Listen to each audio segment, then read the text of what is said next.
Everybody,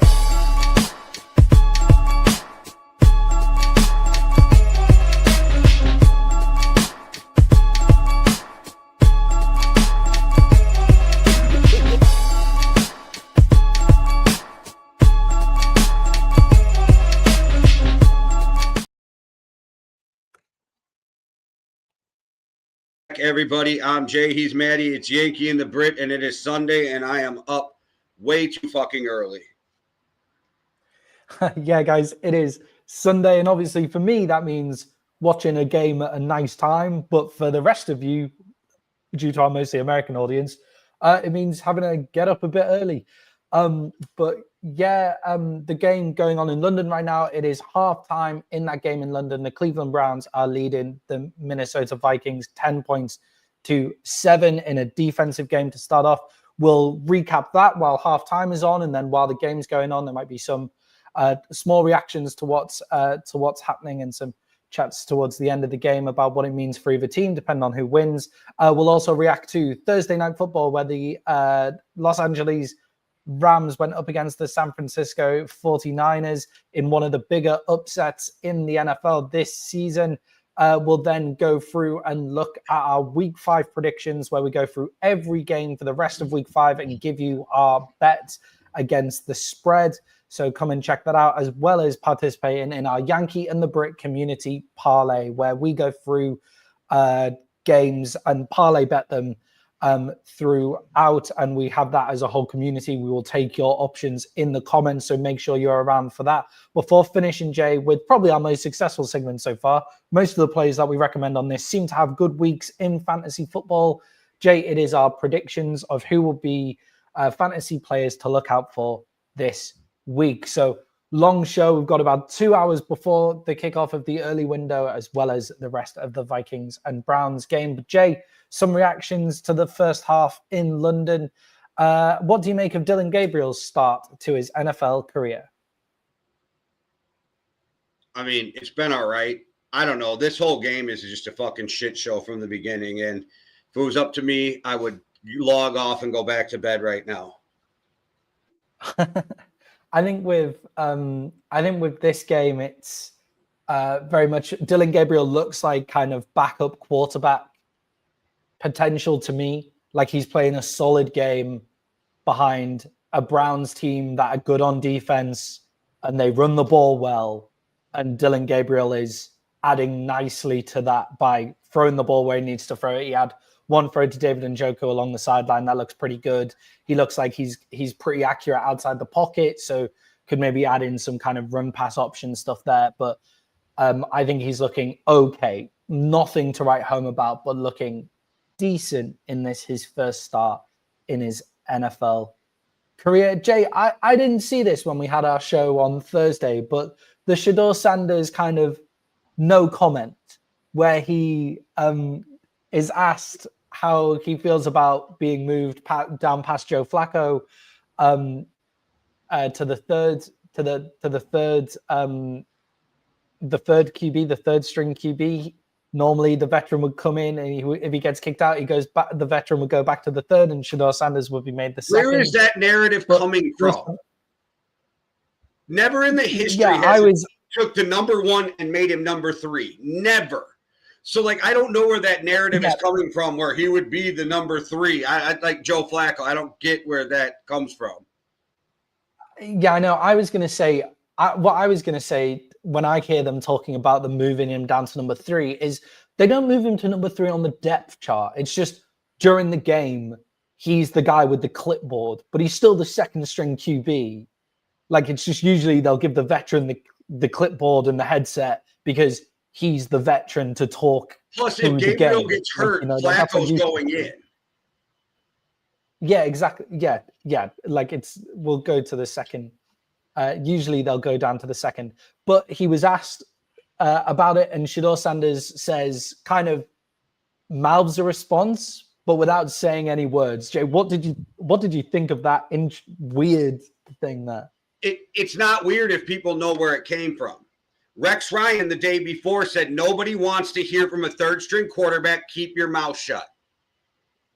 So, Sheduer made sure nobody heard from him. I thought it was hilarious. I think people need to get a sense of humor. I think people need to calm down. And even Mike McCarthy said, people need to calm down. It was funny. Yeah, I think it was funny. And I think people going at him from an angle, and I do understand this angle where it's like Sheduer Sanders wants to become a quarterback in the NFL. And all of that kind of stuff, although I'm mega on social media and all of that kind of stuff, is not what you want from a backup QB. But Sheduer Sanders has no intention of being a backup quarterback. That's not what he has any intention of doing. He wants to be the star. He does not want to be a backup. Why are you even talking to the third string quarterback? Yeah, exactly. That's the third string quarterback of the Cleveland Browns, most importantly. So for me, it's yes, this would be bad for Sheduer Sanders if Sheduer Sanders' goal was to be the backup quarterback for the Cleveland Browns. But he's made it very clear with every single move he's made, he has no intention of being the backup quarterback. He does not want to do that. He wants to be the star. So if I was, obviously, if it was my friend or my buddy or whatever, and I was advising them, I'd be like, yeah, maybe don't do that. I think it makes you look like a bit of a dick.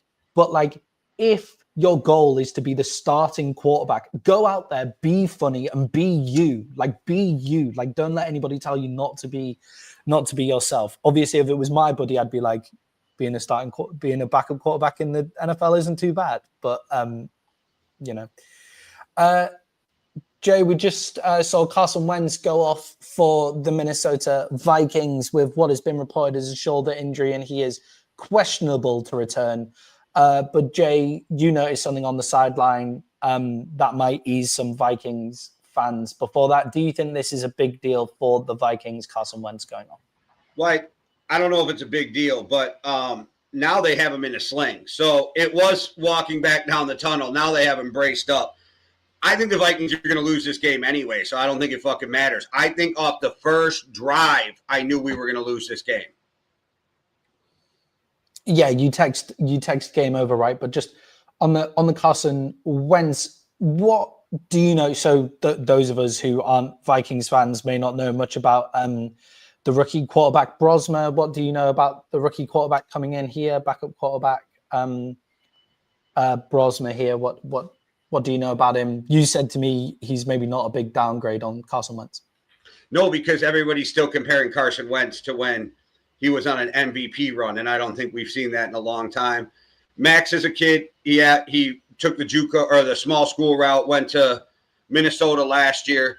The Vikings loved him, brought him in. He fucking balled out in the preseason to the point where 2 veterans got cut for him.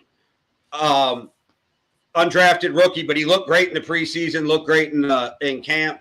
And he is the reason why if J.J. McCarthy fails, I'm not that worried. Wow, you really think that highly of I actually said in our group chat this summer that Brosmer could be the Vikings quarterback in a year or two, starting quarterback, because they love him. They love him. His accuracy is out of this world. And I guess his football IQ is just top notch. And like I said, they got rid of Sam Howell and they got rid of Mark Rippon to keep Max Brosmer. Yeah, that is a big big up to Brosmer that they cut 2 rookies for him as well. With Carson Wentz, it's a classic Carson Wentz story. No need to take that hit. Like, absolutely zero need for him to take that hit. He's not about to dance around those players, and he tries to go through the middle of him, just like when he broke both of it. Was it both of his ankles or both of his thumbs? Or yeah, he sprained one ankle and did something else to the other ankle all on one play. It was pretty impressive.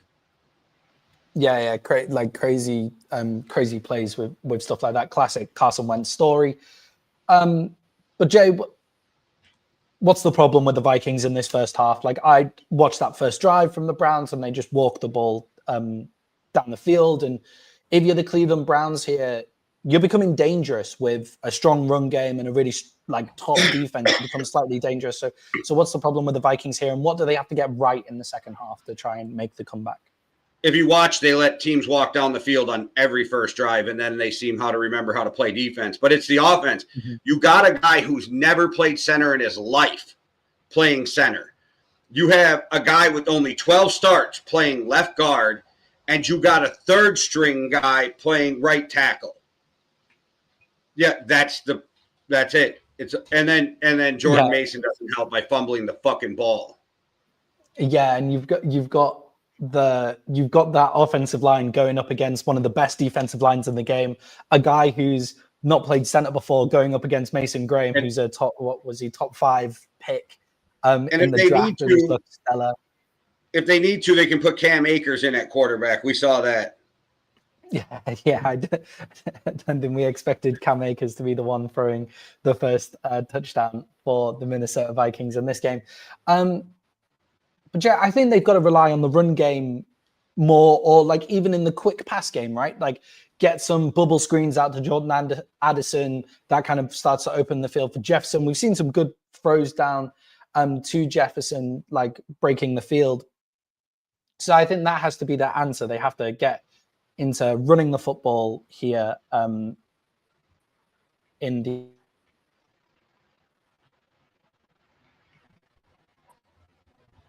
If you're talking to me, Maddie, I can't hear you. I don't know if it's me or you that froze up. Technical issues. I just checked my phone. I think it was you that froze, actually, which was weird. But I'm not. If you ask me something, you're going to have to re-ask that. But what I do want to say quick is, how is the NFL so oblivious to the fact that they should never have Jonathan Vilma calling a Vikings game, since he was at the center of the bounty gate that got Sean Payton suspended, and the Brett Favre and the whole bounty gate? How the fuck are they allowing him to call a Vikings game after he was part of that? I don't know. Yeah, and I just still think that refereeing in the NFL really needs to just be looked at, reformed. Sorry for the tech issues, everybody. I forgot that I had my VPN on my laptop, and the VPN just kind of just went down. So I turned that off, and I should be okay now. Going forward. But yeah, I think that the whole refereeing needs to be revamped. And as the second half starts, Jay, I think it has to be the running game that the Vikings really lean on here, and some quick passes to Jordan Addison on bubble screens and Justin Jefferson as well. And those plays that are extensions of the run game, I think, is what they have to do. And Carson Wentz has come out and is starting for the Vikings in this second half. So here we go. Jay, going... And it looks forward, like it's his left shoulder, so who gives a fuck? Yeah, it doesn't matter. He'll just try and lower it into any linebacker who comes near him the next time as well, and it can just fall off. See, it's what people love about Carson Wentz, though, is he's tough as nails. No matter what you say, you can't argue he's tough as nails, right? 100%. We talk about quarterbacks being soft, and then they beat up Carson for being tough.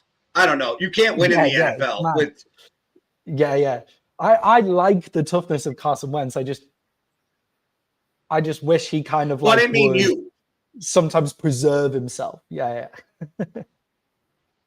I just meant in general, how do you beat up guys for being soft? And then all of a sudden you're like, oh, here's this tough guy. Let's beat him up for being tough too. No matter what, you know what I mean. Dan Campbell goes for it on fourth and gets it. He's a genius. He fails. He's an idiot. That kind of thing. Yeah. 100%. Jay, talking about tough guys playing quarterback, Mac Jones led the San Francisco 49ers to a win against the Los Angeles Rams. Jay, is Brock Purdy kind of lucky that Mac Jones got injured in that game? Yeah, I think Mac Jones is the better quarterback moving forward. I mean, honestly, the better quarterback for that team, and you don't have to pay him 50-some million. I wonder, I don't know what it would be, but I wonder if there's a trade market for Brock Purdy, even if it's after the year. Even if you wait till after the year, play this out, see how Mac Jones does. Give Mac Jones like a Sam Darnold type contract, save yourself 20-some million and keep it moving. I just wonder. Yeah, I think we have to see what happens with Mac Jones's injury as well coming out of that game, because there's no way that he's.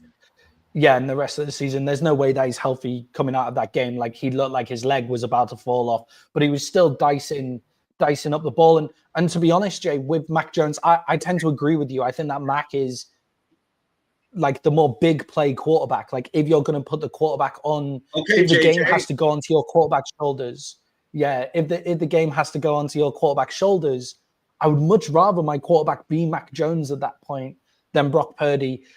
Looking at Mac Jones, I was looking at the comp and I was thinking, that's Baker Mayfield. Mac Jones and Baker Mayfield are a similar type of QB, right? I get, yes, I like that comparison. The only where I went is because this is what we heard the whole time. I was like, oh, yeah, he is a more athletic Kirk Cousins. Like, you know what I mean? Like, that's kind of, but I guess Mac was hurt going into the game also. So that dude's tough as nails, too. Yes. So the fact they rushed Brock Purdy back last week because Mac was injured going into the game. So they rushed Brock Purdy back, and then Brock Purdy hurts himself. So Mac then has to go in. Neither of them have been 100% by the sounds of it. And Mac Jones goes in and balls out against a really great Rams defense there as well. Jay, we've already discussed it. Mac Jones's performances must have been enough for him to earn at least a starting job in the NFL, even if it's not with the 49ers. There have got to be teams that are buzzing around Mac Jones. Yeah, and definitely he'll get another shot. But see, the problem is, I think he wants to latch on there. Not only the great coach, the team. You want a team that wants you to start for some years. And I think Mac Jones' problem is if he gets away from San Francisco and they decide to stick with Purdy, do you end up becoming Fitzmagic? Do you end up becoming those guys where you're the placeholder for every team every year for their rookie quarterback? Yeah, and they liked Mac Jones coming out. It sounds like more and more of the San Francisco insiders are saying, like, at the time of the draft, it was like they could have taken Mac Jones there. They could have gone for Mac Jones. And they could have gone for Mac Jones, and they decided to go for Trey Lance, and now they've landed Mac Jones. They might be willing to keep him there. And Jay, with the Brock Purdy trade deal, Miami, like, does Miami just make sense if we're not going any further with Tua? Miami, Brock Purdy, similar style as Tua Tagovailoa, less injury prone, like and that kind of thing. Like, probably a bit more big playability than Tua. I feel like that's the place. But with that $50 million a year contract, how much of the trade value is there for him? Plus, I'm not giving him I'm not giving up anything for him. That's the thing. If I'm Miami, I got too many holes to fill. So to me, it's not a good move just because you've got to give something up on top of him. And he's not an upgrade over Tua. It's just Tua's injury prone, right? But it's not an upgrade over Tua. Brock's looking injury prone as well. I think the 49ers are getting him murdered, but then we can get that's a whole nother conversation. Yeah, it is so clear. Get in there. They do not. Yeah, there you go. I'm slightly ahead of you. I'm gonna make sure that I wait to react this week. That's because I don't have NFL Network. Wait, I have NFL Network, and I'm watching this totally legally. That's what I'm doing. That's what I'm doing. Yeah. Jay, the Minnesota Vikings have just scored a touchdown. Jordan Mason runs it in. Big play before that with Jordan Mason as well. Just before that play. So big plays from the run game of the Minnesota Vikings. Good that they're starting to get behind their run game as well, and some big passes going down there. So it looks like there could be a turnaround for Minnesota. Maddie, can I ask you a question? Jay, yeah, go for it.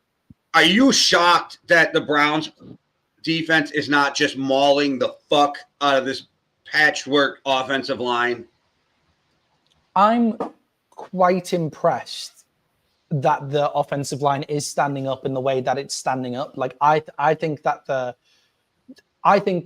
yes, the O-line is the problem and why the offense isn't moving as fluently as we expect it to from Minnesota. But at the same time, I'm so shocked that Myles Garrett isn't just living in the backfield the whole time. So we slagged off the O-line halftime, but they're doing well enough for the situation that they're in. You know, like they're not playing amazing, but they're doing well enough considering it's all backups.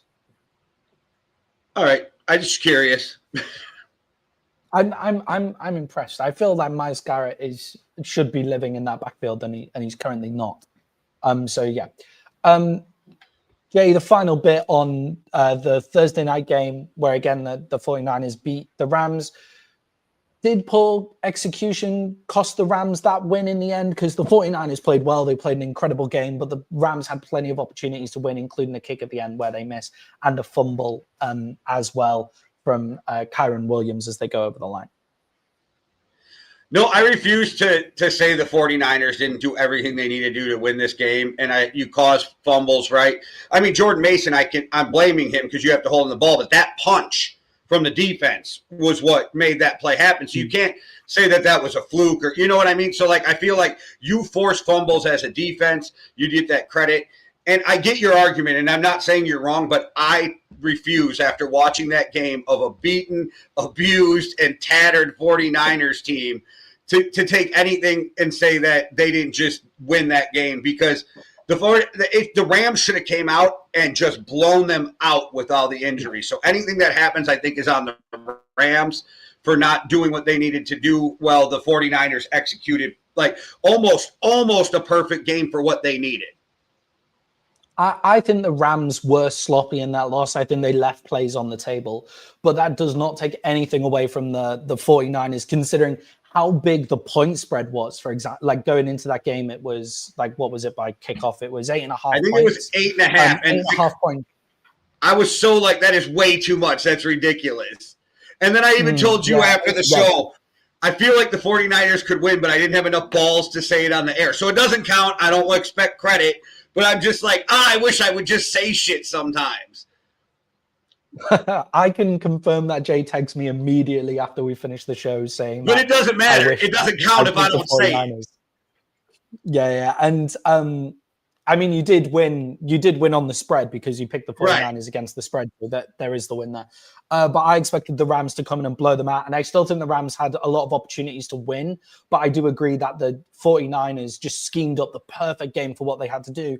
And I totally forgot that Kendrick Bourne existed, because every now and again, Kendrick Bourne shows up with just really nice route running. Like every now and again, he just plays a game with really nice route running. And the final piece to that is what people often forget is it is better if you're going to play the backup QB, it is sometimes better to have backup wide receivers there with them, because they've been training with the backup wide receivers for the whole time. And his best season in New England, his first season, was with Bourne, with Josh McDaniels. And then everybody can say what they want, but can we not forget that Bill Belichick, the genius, decided to make Matt Patricia the fucking offensive coordinator in Mac Jones' second year. Yeah, I like Mac Jones deserves like a real shot at it in the NFL as far as I'm concerned. Just he's for with that the game, right coach, the coach who wanted him originally. Yeah, his leg looked like he was about to fall off during that game, and he still played great football. It's incredibly impressive. Jay, as the Browns are kind of get a penalty and then are starting to move down the field, the week 5 early window previews and spreading bets. We're going to start with my team, the Dallas Cowboys, who are going to the New York Jets. The Dallas Cowboys are 1.5 point favorites, going down from them being 2.5 point favorites when you picked them. And I said that that's what I would do, but I never picked them. I'm never picking the Cowboys again for a best bet. They've actually gone down to 1.5 from 2.5. So people against Dallas here. But Jay, are you surprised that the betting line is moved in favor of the Jets? It's betting, right? It's the money, but nobody believes in that Cowboys run defense, so that's kind of a problem too, because I know I said Breece Hall's running in quicksand, but Justin Fields isn't running in quicksand, and I think that's kind of what people are banking on. I also think that people give Glenn I'm not saying he's a bad coach, that's not what I'm saying, but they give credit to the Jets for Aaron Glenn when we still don't know what Aaron Glenn is as a head coach, because the Jets can't play winning football. We also don't know what the Jets are, what Aaron Glenn is as a defensive coordinator, because the Detroit Lions didn't play great defense, and we said, oh yeah, they had loads of injuries. But the Jets now have gone from under Robert Saleh last season playing stellar defense. They're now not playing stellar defense anymore. So I'm surprised at the move. And the other part in this is the Cowboys' run defense hasn't been that bad. The Cowboys' run defense is okay. Like, it's fine. It's the pass defense is so shocking. Right, but so once somebody starts passing, then your run defense has given up over history a bunch of plays. They've been okay, not great. But now you're asking them to not only cover the pass, which they're horrible at, you're asking them to contain Justin Fields, which becomes the running game. And I think that's the point. Like, oops, my alarm, my bad. I think that's the point that I think that people think that Justin Fields is going to have a heyday running on him. I don't. I don't think that that's the case. And if I remember correctly, I think when I was looking at Underdog this morning, the over-under on the rushing yards for Justin Fields was 51.5. Oh, I see. I can maybe see 50. That's close. That's a close one. But with that, I think our run defense is fine. I think it's an old narrative on the Dallas Cowboys defense that we can't defend the run. We've changed that. Like, Kenny Clark has come in and we can defend the run now. We just cannot defend the pass at all. But the other question then is, Jay, is does Justin Fields actually have the arm to take advantage of the Cowboys' weakness in the secondary? Like, can he actually take advantage of that weakness with his arm? Is he able to do that? No. I mean, I can go depth, but I beat this dead horse over and over and over.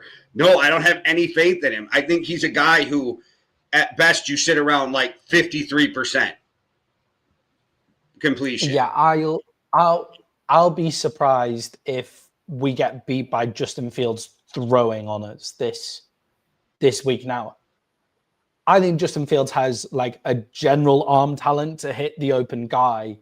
It's just he doesn't actually take the throw. Like, when he sees it, he refuses to throw it. He doesn't actually just let it rip. And that's why I think the Jets aren't going to take advantage of this. One thing that the Cowboys could point to is the amount of players who are out in this game. So Tyler Booker is still out. Tyler Guyton is still out. Tyler Smith is still out. So that's all three of the Tylers on our offensive line are all out for this week. Kevontae Turpin is also out. Tyler Smith is questionable, but he hasn't practiced all week. But Kevontae Turpin is also out for this game. CD Lamb is out. Malik Hooker is out as well.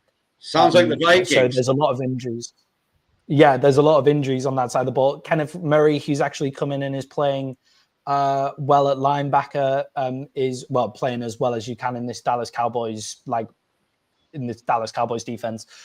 He's questionable as well. So look, our offensive line is bad, but the run game, it was also bad against the Packers, and the Packers are a much better defense on paper. Their defensive line is much better than the Jets' defensive line. And we were still able to run the ball, and the Jets are kind of middle of the pack of running the ball as well. So I really think the Cowboys have a chance of winning this game. Jay, in this one, I'm going to take the Cowboys, and as they were your best bet at 2.5, I'm going to assume that you're taking them again at 1.5. I am, and I wish that Harris wouldn't have gotten in the way of Byron Murphy putting Njoku into the fucking third row. I'm so sick of Njoku jumping over people. I wish Byron Murphy would have put him in the third fucking row, but Harris tackled him out of bounds first. But yeah. Our whole linebacker core being hurt is fucking killing them right now. But anyway, we'll get back to the game at hand. I'm losing my mind over here. Yeah, I think with the just the Vikings injury is just the Vikings injury. Cashman, Van Ginkel, like our whole linebacking core is out too. Mm-hmm. Yeah, do they go for it on fourth? I don't know. I'm a play behind. You'll have to wait and see, I guess. But Jay, we both have the Dallas. Yeah, we both have the Dallas Cowboys winning in that game. The Cowboys winning by 1.5 points. That is the bet spread there. Jay has them as his best bet at 2.5 from Thursday. as well. I obviously hope that that's what's going to happen here. Jay, the New Orleans Saints are 1.5-point favorites against the New York Giants. We both took this as our best bet on Thursday as well, with the Cleveland Browns down in the red zone here. And Jay, this line hasn't moved. We both took it as our best bet. The New Orleans Saints haven't won a game. The Giants are just coming off a big win against the Chargers. Are you surprised that the line hasn't moved? Is this still a best bet for you? I can't believe the Saints are favorites. Yeah, I'm still taking the Giants, but is it that nobody has any faith in the Giants, and are they thinking like Alvin Kamara? I don't know what the whole thought process is of that. I can't believe it's the money that would push it that way. I feel like that's Vegas's line. So maybe we look like fucking morons and New Orleans wins by 30. I don't know. I think with it being at home, they get like the Saints get like a 2.5-point, 3-point advantage. Yeah, you get 3 points just for being at home. Yeah. And then obviously with Jackson Dart, like rookie QB in there, rookie running back in there, Malik Neighbors is out as well, then I can understand where the apprehension comes from. But for me, Jackson Dart looked good. Cam Scatterboo looks amazing. Cam Scatterboo looks like you can really put the game on his back, and he can not necessarily like in the same way that they have with Tracy, who's injured. Like they can't put away games in him making big plays, but Cam Scatterboo will just put a game away for you, running the ball, beating you down the line as well with Cam Scatterboo. And Jackson Dart there, they have this weird power running game that they've managed to put together in the Giants that will lead them, I think, to wins and lead them to a defense that is able to tee off on the defensive line, is able to tee off on offensive lines and try and put pressure on the quarterback. And Jay, Spencer Rattler has looked okay.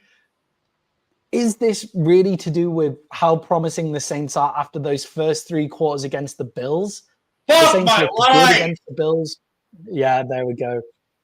Yeah, good throw. For those of you watching the game and the watch along with us, that is a good throw from Dillion Gabriel to split the defenses and a touchdown for the Cleveland Browns. It's now 17-14. Cleveland with the Vikings getting the ball here. And the Vikings really need to find a way to like stop this run game now, like almost sell out for it and make Dillion Gabriel win the game, in my opinion here. But Jay, how promising were the Saints after those first 3 quarters against the Bills, where they looked like they were going to pull off the upset of the week? I don't know. I felt like it was the Bills not playing their game. I felt like that was letting the Saints stick around. And at no point did I believe the Saints were going to win that game. Yeah, I think there was no point where the Saints were actually in front of that game. It was just like all the media around the time was like, oh my God, the Saints are going to pull off this win. Now it'll get to the 4th quarter and the Bills are going to pull away. It's going to get to the 4th quarter and the Bills are going to pull away. And what happened? The Bills pulled away. The Saints aren't a good football team. And the Giants are actually quite a nicely built football team. I think their coaching is the problem. So, Jay, are we both still taking the Giants in this game? Yes, sir. Giants are +1.5. Okay, Jay, the Indianapolis Colts are going up against the Las Vegas Raiders. The Colts are 7-point favorites. Jay, will the Colts bounce back from last week's defeat to the Rams? Absolutely. You got Jonathan Taylor. Danny Dimes is looking good. They're spreading the ball around. The offensive line is holding up. I don't know. I like what the Colts are doing, and I think they're one of the top teams in the AFC right now. Will they be at the end of the year? I don't know. We'll wait and see. But I do think they're one of the best teams in the AFC right now. So Matthew Stafford did say this week, too, that's one of the toughest teams he's played in a while. Yeah, I think the Colts are a really well put together team, right? Like every level of the team is built to help out all the other levels of the team. Like the offensive line seems to have gone back, which allows Danny Dimes time that he never had in New York. Danny Dimes has never had an offensive line that's this good. Danny Dimes has never had a running back that's this good as well. And he is looking like he's settled for that. I think it's almost worth giving those quarterbacks who go to those teams where there's no offensive line the opportunity to play behind a good offensive line, because surely the game is completely slowed down for them from what they're used to behind a terrible offensive line. So it looks like Danny Dimes is raking that in. The one thing that is still missing for me for the Indianapolis Colts is a true X wide receiver, a true, like, Michael Pittman is a good wide receiver, a very, very good wide receiver. He's not that X wide receiver. He is a one, definitely. He's not the star. And I think they're just missing that. But you put that on, and I think they're going to be, I think they could be a really, like, great team going forward. And I agree that they'll bounce back. Jay, sorry, go on. I was just going to say that's 3 years in a row your hate for Michael Pittman never ends. Hate for Pittman. I called you on it last year. I said, stop hating on Pittman. Yeah, you did. It's not hate for Pittman. I like Pittman. It's the need for an... Yeah, obviously. That's what he needs. But, Jay, with the Raiders, 7-point dogs here, are they quite dangerous underdogs with Ashton Genty, a strong run game it looks like, and Max Crosby can wreck any game? I like what the Raiders are doing right now with the team, but I also think that they're not good enough to win this game. But I guess if they can utilize Genty and he can put up, I don't know, say 90 yards on the ground and keep everybody honest, get 30 yards receiving, he'll open up everybody else for Geno. So I think that's the key. But I still don't have faith in the Raiders in this game. Yeah, I think the Raiders are a punchy underdog, a feisty team. I think they have every opportunity to like really irritate the spreads if the spreads are kind of like a whole touchdown spread. Like they have a real opportunity to cover those. But Jay, in this game, I'm taking the Colts as 7-point favorites. I am with you on that, Maddie. You can chalk me up for the Colts on a 7-point -7. Okay. Jay, we now move down to Carolina, where the Carolina Panthers are going up against the Miami Dolphins. The Dolphins are 1.5-point favorites in this game.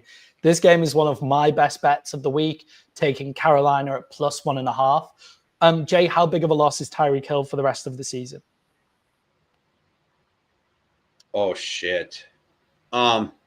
Tyreek's a big hit for Miami. I'm looking at Jordan Mason rolling around on the ground right now. But Tyreek's a big hit, and it's time for Waddle to actually step up, right? Like, when does Waddle step up and become the number or the first overall pick that he was? And when does he make plays for the offense not needing Tyreek Hill to get him open? It's Jalen Waddle time.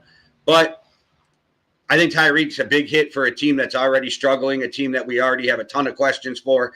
And I think just makes it even worse for the Miami Dolphins right now. And is Tua the type of quarterback who can utilize Waddle without having Tyreek stretching the defense? I don't know. We're about to find out. And that's why I am taking the Panthers in this game. Yeah, I think with the Dolphins, just don't talk about it enough. The vibes are just totally wrong in Miami. Like the entire vibe of the team is so off, and they just haven't got the fundamentals right. Their offensive line can't block. Their defensive line isn't getting pressure. So wherever the skill guys are, like, they're going to struggle. And Jay, I'm going to carry on with my best bet with the Panthers at +1. I think they come back from that beatdown. And I really like what they're doing in Carolina in terms of the culture and setting things up in the right way. Jay, what do you make of the Carolina beatdown? What do you make of the Carolina rebuild even after the beatdown of last week? No, I like what they're doing. Young receivers, young quarterbacks. Seems like they have maybe the right coach in place to, guide the ship right now. They have a solid running game. It's not lighting the world on fire, but you got a solid running game, which always helps you, young quarterback. I think it was just I think they just hit a buzzsaw, and I think they'll be fine. I think they hit the wrong team on the wrong Sunday with the way they got beat up. But I think that's also where you see the character of a team. How do you come back after the ass whooping you took, like a fighter, right? How do you come back after you got knocked out? So we'll see. I think Carolina comes back, shows life, and wins this game. Yeah, I think I spoke about it on Thursday's show, but the Panthers' middle of the defense is a real problem. And Drake May closes his eyes and throws it over the middle. Like, that's what he does. He throws it in the middle of the park and rinses, just gets yards from there. And that's where the Panthers are weak. The Dolphins, Tua Tagovailoa is also weak from getting weak at attacking the middle of the defense. Michael Penix is weak at attacking the middle of the defense, who they zeroed the week before. So I really think that this is a game that the Panthers could win, and they just need to rebuild out the middle of that defense in the next offseason.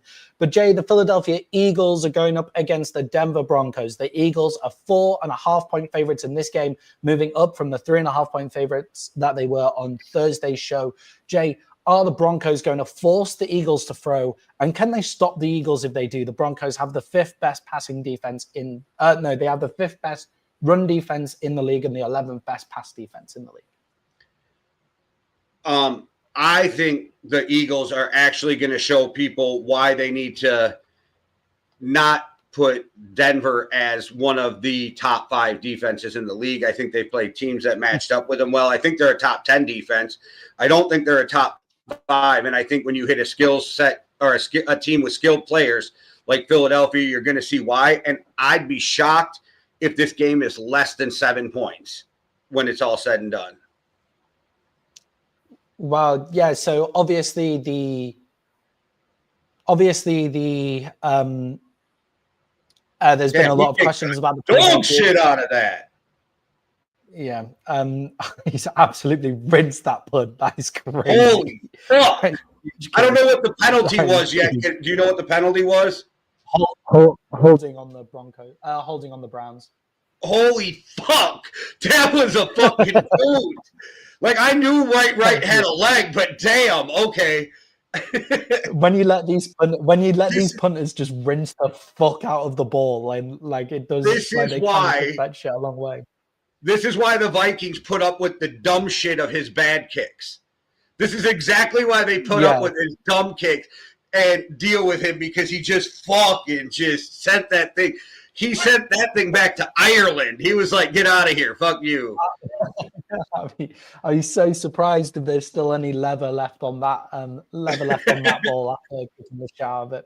But Jay, so a lot of questions asked about the Philadelphia Eagles pass game in recent weeks and their ability to get the ball to AJ Brown. I feel like this is the week where we do see that Eagles pass game, and we see if they can get that done, and we can see if it can be done under pressure. And I obviously think I agree with you that the Philadelphia Eagles can pass the ball. They just don't do it if they don't have to, because why would you if you don't have to?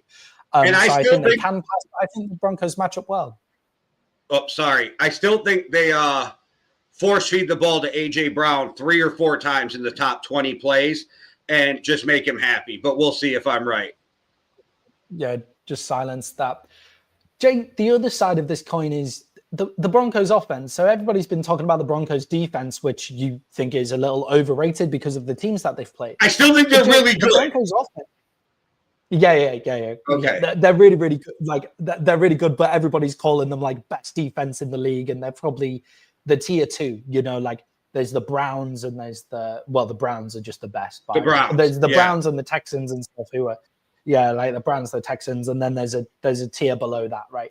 But Jay, the other side of that coin is that their offense, I think, is actually being underrated. It's actually the 5th best offense in terms of scoring in the NFL, and everybody's saying that Bo Nix is taking a big regression in the second year. Jay, do you agree with me that the Broncos are kind of underrated offensively going into this season? Yes, with the caveat that it's J.K. Dobbins that's fucking steering that shit. It's J.K. Dobbins that's making that offense go. And that's not a shot at Bo Nix. He's a young fucking quarterback. He's in his second year. I mean, This is supposed to be a sophomore slump, where we talked about this before the season. Everybody watched him play with Sean Payton. They got an idea of how to defend him now. Now Bo Nix has to grow and figure out how to get around the things that they're using against him to stop him. I'm not, and it's not saying that he can't because he's young, talented kid, but J.K. Dobbins is the one that is making that offense go right now, which everybody every year counts out J.K. Dobbins. He had all the injuries with the Rams. The Chargers didn't want to pay him and bring him back, so everybody's like, J.K.'s washed. I even passed up drafting him in our fantasy draft because I'm like, Denver, what are they really going to use him? Is he going to be the third down back? And nope, Sean Payton loves that dude. Yeah, and even when he was like outside of being healthy and stuff like that, every time he was healthy, he looked amazing. Like every time he came on and was healthy for a long period of time, he looked amazing. So if he can stay healthy, that's great for the Broncos. And Bo Nix was never the quarterback coming out of college that is gonna like just win you games and just throw 500, 500 yards. His whole MO was managing the game. That's what he does. And I think he's been doing that. I think it's a good showing. Jay, who have you got in this one? Well, Maddie, I'll make it all take forever and suspenseful, and it's the Eagles. I think the Eagles are 4.5-point favorites. For me, Jay, I think the Broncos actually meet up quite well. If you're giving me the points, if you're giving me a whole field goal, give me the Broncos in this one. I don't know whether the Broncos will win, but I think it'll be close and within a field goal. So I'll take the Broncos. Jay has got the Eagles in that one, and we'll see who comes out on top. Jay, another interesting game here is the Baltimore Ravens going up against the Houston Texans. The Texans are 1.5-point favorites. Lamar Jackson has been officially ruled out. But Jay, can the Texans defense continue to hold out for the offensive struggles that the Texans are going through? Okay, so this is going to sound wild to people, so follow with me before I just get crushed for anything dumb. For this game, it might be in the benefit for the Ravens to be playing Cooper Rush. And I say that because you have to run the game through Derrick Henry. And we have watched through history what happens when you run the game through Derrick Henry. You control the clock. You fucking move the ball. You try to punch Houston in the mouth. Cooper Rush hits some plays here and there, helps move the ball. He's not going to be the guy to carry the team.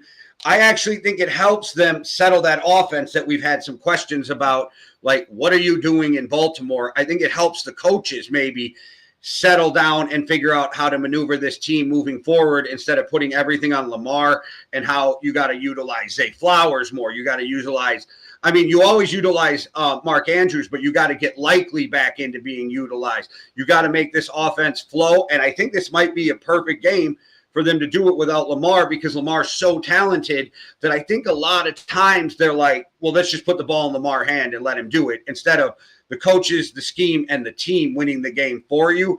And if it wasn't for how inept the Texans' offense has looked this year, I might feel differently, but I still think Baltimore is going to figure out how to win this game.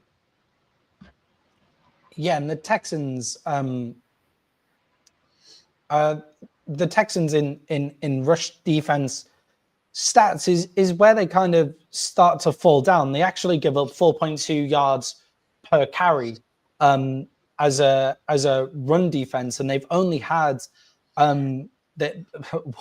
They've only had 100 rush attempts on them so far throughout the season. So 4.2 yards a carry is what they're giving up. And I agree with you, Jay. I think like it's not the best for the Ravens. Try that shit again.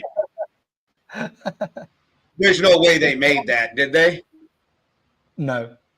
Okay, Dillion Gabriel's dancing like they just got that first down. So I had to ask you because you're a play ahead. The ball is currently in the Vikings' hands on the 40-yard line in Browns territory after the punt on the 4th and 1. Oh, wait. I thought that was 4th down. My fucking computer jumped back. No, my computer jumped back, and I thought those idiots went for it. I just watched the same play 2 times in a row. So I literally thought those idiots went for it on 4th down in their own end. Okay. This actually makes more sense. it jumped forward for me now too. There was a lag. Something happened on my laptop. So yeah, okay. I thought you just caught up with me. Like you'd refresh your laptop or something. You caught up, and they tried a fake punt or something on that play. I was like, what are they doing? What are the Browns doing? No, my computer jumped back, so it went back forward again. But yeah, I thought they ran the same play twice in a row. I literally love Kevin Stefanski. It was just about to shit all over him. The Vikings have the ball. The Vikings have the ball 3 points down, just on the other side of the halfway line, guys. If you are watching the game, my bad, guys. I got a little excited over some trickery. This is a big, big drive for the Vikings in this game. Jay, with that being said, I don't think obviously the Ravens, they're not better off without having Lamar Jackson. Like it's better for them to have Lamar Jackson. It's better for them to have Lamar Jackson on the field when they're playing. But just in this game, with the Texans defense playing the way that they're playing, with the Texans defense being who they are, Jay, you're going to really like what happens in a downs time. There's a personal foul on the Cleveland Browns, so they're moving them up on 15 yards just to stop you from looking so distraught currently. So we didn't lose the ball? No. Oh, maybe. Did Mason just fumble the ball? Yeah. Okay, but the personal foul. Okay, I watched it. Just killed the fumble. Okay. Just kills. I walked out because it kills the fumble. Right. They awarded the ball to Cleveland, so I walked the fuck out of the room before I flipped my laptop that we're talking on, not the one I'm watching the game on. You guys, I take this shit a little too personally, so you get an inside look on how overly ridiculous I am. I couldn't be watching that. I couldn't watch the Cowboys and be filmed while doing it. But Jay, I think that Cooper Rush might be the right person for the Ravens in this game because it does force them to run the ball, and the Texans' pass defense has been so elite, and their run defense has not been great. Say hi. Hey, nice to meet you. What's up, man? Thanks for tapping in. We appreciate you. But Jay, with this game, I think the other part of this is if the Ravens do lose. One, if the Ravens defense can't get pressure on CJ Stroud, and if the Ravens defense can't win this game, then they as bad as it is that they don't have Lamar Jackson, the Houston Texans offensive line is much worse than the downgrade you get from Cooper Rush when you can run the game through Derrick Henry. So if the Ravens defense can't come up with a win here, then I really think that it's time to call it because the Texans defensive line is so horrific. And I understand that Kyle Hamilton is questionable and Marlon Humphreys is out for this game. So their secondary takes another downgrade for the Ravens. But if we can't get pressure on the offensive line, just call it here because this is the worst offensive line I think I've seen in the NFL. But Jay, if they go down to 1-5 here, the Baltimore Ravens, do you give them a chance of making the playoffs at all? No, I'm not sure they make the playoffs now.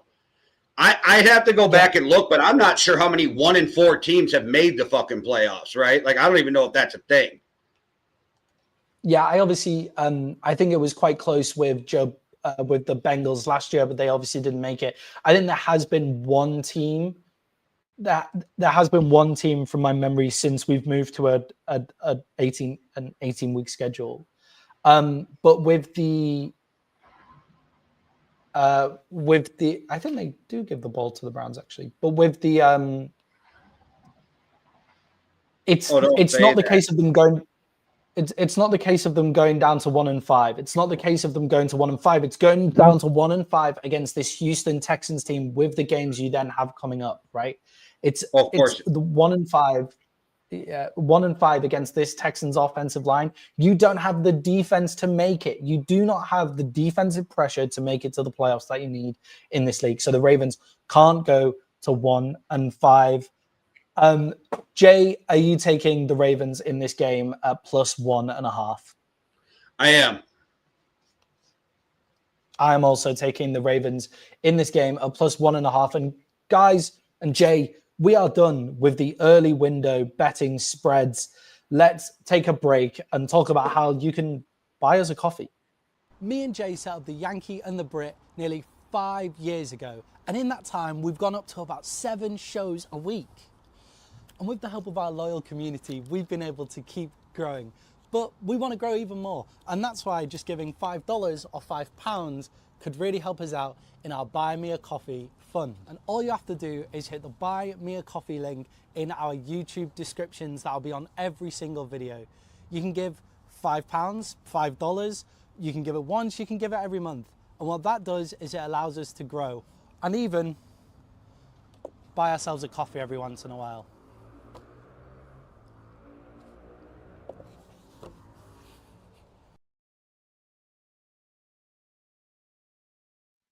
Okay, guys, link in the description below if you want to buy us a coffee. It really does help us out and makes us able to put out more and more content going forward. So feel free to buy us a coffee. And another way for you guys to win money is by participating in our Yankee and the Brit community parlay, where we do a parlay of bets for the early window games.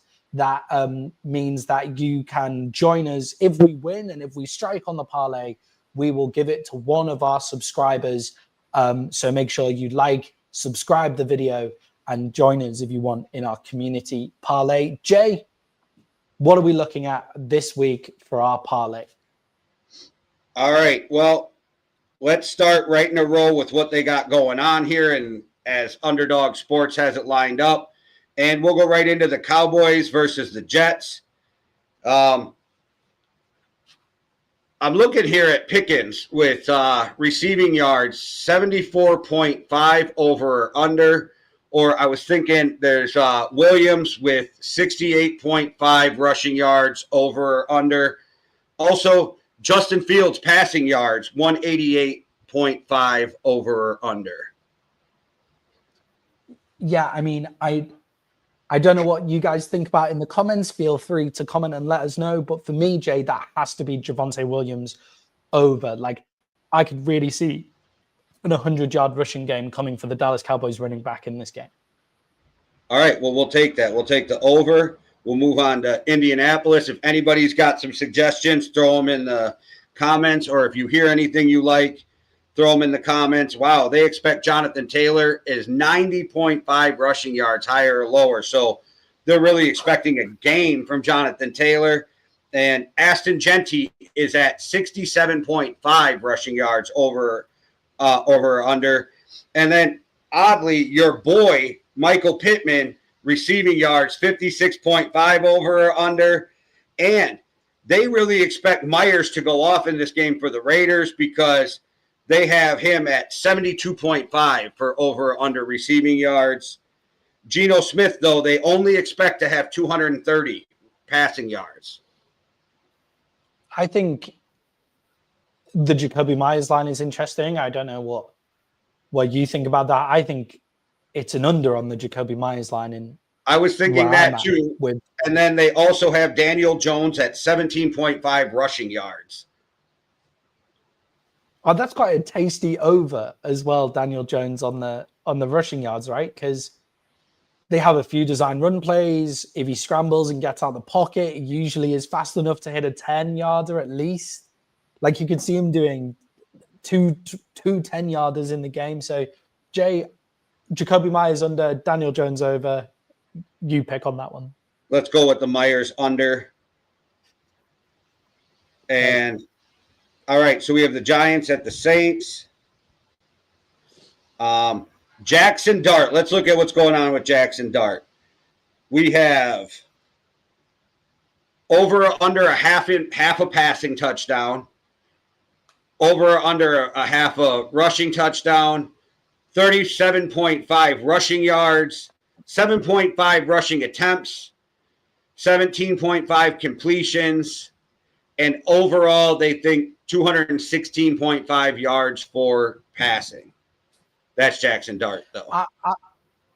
I think they smuggled Jackson Dart 2 really intelligent passing touchdowns last week. 2 passing touchdowns that were really nicely created for easy underarm throws to shovel out for Jackson Dart. And I could really see that again. Jay, it's got to be Jackson Dart gets 1 passing touchdown on this Saints defense, right? You definitely talked me into it, so let's go with that. Houston, Baltimore. Oh, they expect 85.5 rushing yards from Derrick Henry. They expect 71 yards for Nico Collins receiving, and only 32 yards for Nick Chubb. Andrews only 26 yards receiving, which is kind of crazy to me because you figure Cooper Rush will be hitting the tight end up and down the field. Andrews. And I don't think I know his window open, but I don't think Joe Mixon's back this week. So the 32 yards rushing really says something about their offensive line. Well, I think it's a case of like how much they're expecting Woody Marks to run the ball here. Like Woody Marks seems to have taken over in kind of those like two-way plays that they might have. But Jay, for me, I think there's some really interesting ones in there. The Nico Collins one interests me. Let's go, JJ!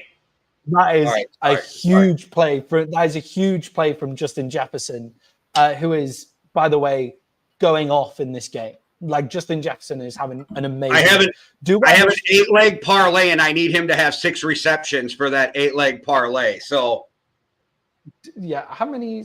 He must be pretty close. He had 4 last time I looked. This makes 5 or 6. I'm not sure because I haven't paid as much attention as normal. He just got it. He just got another one on the next play after that big one as well. So nice. That's got to be the. I think that's got to be the 6. Yeah, that's the 6. So what were you saying? Sorry about the parlay. I got excited. That's okay. With Nico Collins, I think that's an interesting one because with how bad the Ravens' offense is, I could definitely see him making it. But with the lack of offensive line, are we just looking like the only game where he had a big game was against Tennessee? I feel like the Ravens are going to really try and limit the amount that the Texans have the ball. I don't know what you think, but it feels like an under to Nico Collins for me. I'm stuck on Nico because, like, what if they go off, right? Because you never know with the Ravens secondary. But I was thinking Mark Andrews is going to fucking just fall into 26 yards, isn't he? Yeah. I think Mark Andrews is an over. Like 4 receptions gets him to 20, like gets him around there already, doesn't it? So give me Mark Andrews because likely he's not back yet. I mean, the truth is 2 receptions could get him to 26. You know what I mean with a tight end. And I just feel like Cooper Rush is going to be looking for the safer throws because he's a smart quarterback. And he's one of the few quarterbacks, and this is a compliment, not a shot. He understands his limitations, and he doesn't try to push shit. Yeah. He does. He does get those limitations, and when he was the Cowboys quarterback, he would hit the tight ends the entire time. So Mark Andrews making over 26 yards. I like that. Jay, what else have we got? So I was looking at, we can only do 8. Now I'm looking at this Denver game. I'm going to skip over Denver and Philly because they have everybody making about what they should. They got Saquon at like 82 yards rushing. And so we'll skip over that one. Let's go to Miami and Carolina. I feel like we're going to hit some good things here. I've been looking at this one for a couple of days now. It's David Achane at 66.5. Waddle at 62.5 in receptions. They have him at 5.5 receptions. But Darren Waller, who seems to have been coming on, 32 receiving yards, only 2.5 receptions for the whole game is what they think he has. They don't think he'll have more than 2.5. And they only got him scoring 6.8 fantasy points, which is really weird to me. With Tyreek Hill out and the fact that the Panthers can't cover the middle of the field, I think that you could take either of those. I think the over on. Do you think Darren Waller ends up with 3 receptions this game? Yes. I'm going to take that. Then it's 2.5. So I'm going to take that. I do too. Yeah, 100%. The Panthers can't cover the middle of the field. It would be like Tua can't really throw to the middle of the field, but he can throw to the middle of the field better than the Panthers can cover with Darren Waller in the center there. Yes, and I feel like Darren Waller's been so good that they're going to try to force him the ball too to like make some plays. He's become their big red zone threat as well. Also, the Devon Achane bet is interesting if it's total yards. If it's just rushing yards, then I wouldn't take it. But if it's total yards, then I'd be tempted by it. But Darren Waller that feels like a great shot. And I know they'll be splitting carries with Bucky gone, but just for everybody to realize, I should have said this. I'm on to the Tampa Seattle game. But they only got fucking Rashid for 48 yards. They got Jackson Smith and Jigba at 77. And Baker Mayfield throwing for 224 with Evans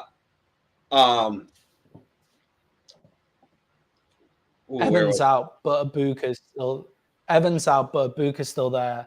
Yeah, they figured 61.5 receiving yards for him with 6 receptions. And why do I feel like he's an anytime touchdown guy? And hang on, what's his anytime touchdown? What's that? 0.5, so he just has to score 1 anytime touchdown, rushing or receiving. Ibuka. Yeah. I would take Ibuka as an anytime touchdown. Me too. Go through him. That's where it'll go. Ibuka is an anytime touchdown. Sounds good. All right. So we got 2 picks left with all of these games. Tennessee, Arizona, Detroit, Cincinnati, Washington, Chargers, New England, Buffalo, and Kansas City, Jacksonville. We got 2 picks left. What's Ayamana's, the Tennessee wide receiver, Eric Ayamana's like receptions / yardage? I'm looking right now.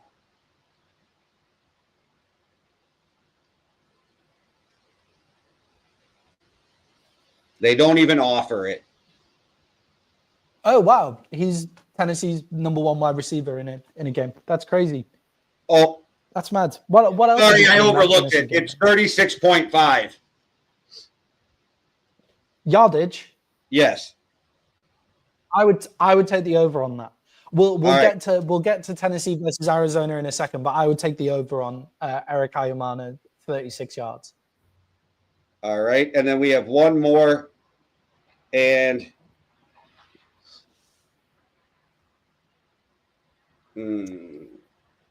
Gibbs 74 yards. The Lions versus the Bengals is a good place to go, but I feel like the rushing yards are just going to be so huge that they'll stop it there. Yeah, and then so Amon has 71. They expect him to catch 7 catches, though. Montgomery, they say 55 yards. Jared Goff, 240. I could be talked into the over on Montgomery, I think. Yeah, I'm with it. And then here comes the question. So if we do max payout, it is times 120. If we do a flex, it's only multiplied by 80, but you can win if you only get 6 out of the 8, and you win more if you get 7 out of the 8, and then you win more if you get 8 out of the 8. I don't know what people think we should do. If we should go with the max payout where you got to hit all 8, or should we flex it where you only have to hit 6 to win?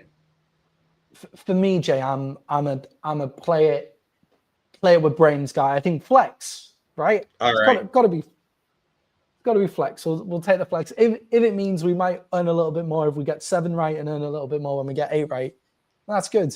You get on the max, instead of getting times 120, you get times 80. But you get to win 3 different ways. So we'll take that. I'm going to put in a $10 bet. It will pay out $870 if we hit all 8. Right.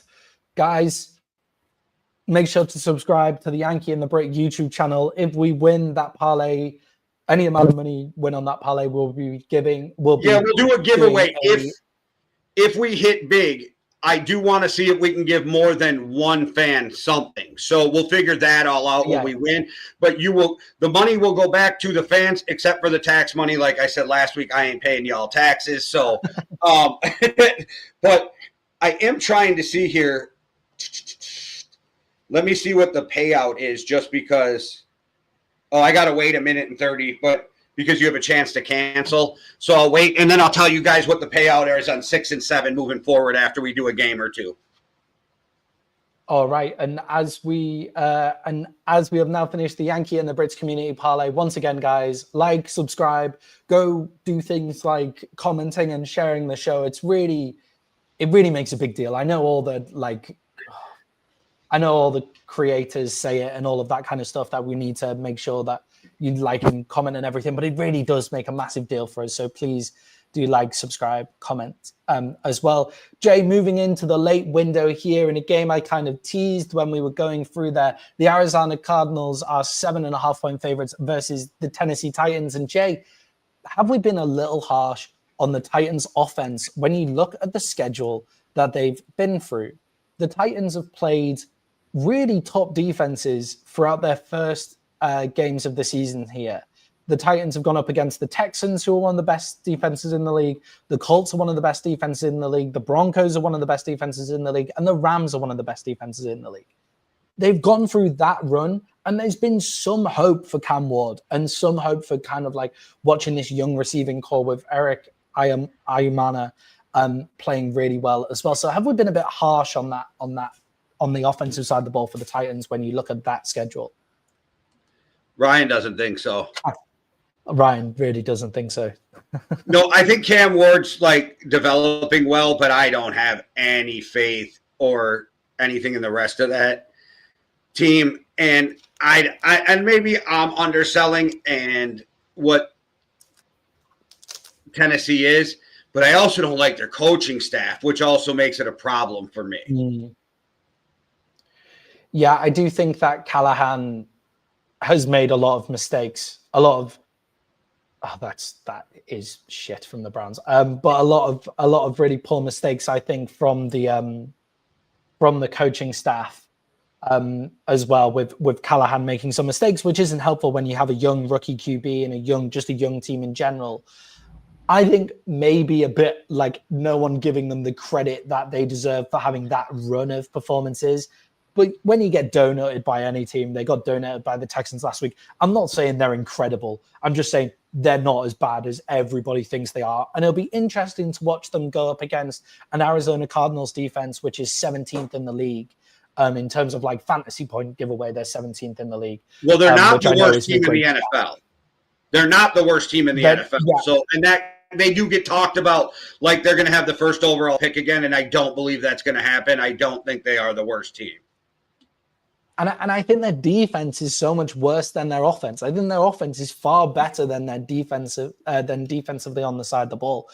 But Jay, the Arizona Cardinals kind of seemingly got it together in the fourth quarter of the game against Seattle. Is this a game where we have to see the Cardinals offense continue to step up if the Cardinals are going to be anything in the league this year?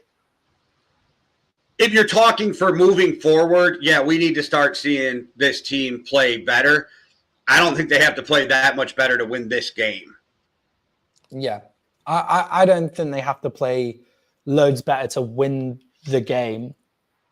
Just moving forward, I really do think we need to see something here because this Titans defense is poor, which is why, Jay, the Cardinals are 7.5-point favorites. Who have you got?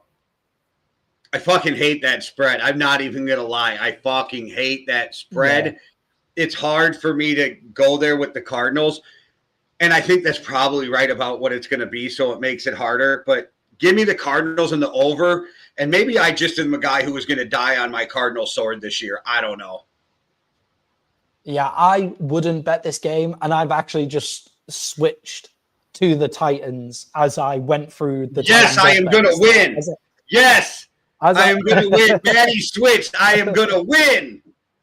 Whenever I switch on the spreadsheet, I always lose. But as I broke down the Titans offense there, I thought Yep, here we go. The Titans the Titans are going to keep it within a touchdown here.